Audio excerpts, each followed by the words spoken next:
this is the HEPA filter is a 3-step category.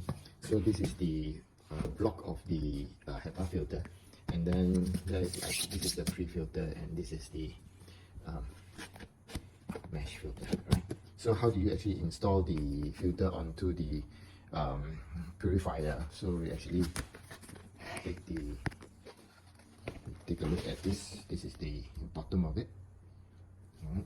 So, and we actually put this onto the machine. We press it on. Put this in place. The cover. Put the cover on. There is a latch down here. So this is to lock the latch. And then there is another one onto this side. So this is how we actually fix the xTool air purifier. So there is a power switch down here, and to turn it on, this is the knob. Alright, so this is the knob. This is the fan of it, the exhaust fan controller. So when you turn it to the clockwise, it's actually it will be much stronger suction of the smoke from there. So this is how we actually install the hose. Alright, so we install to the back of the M1.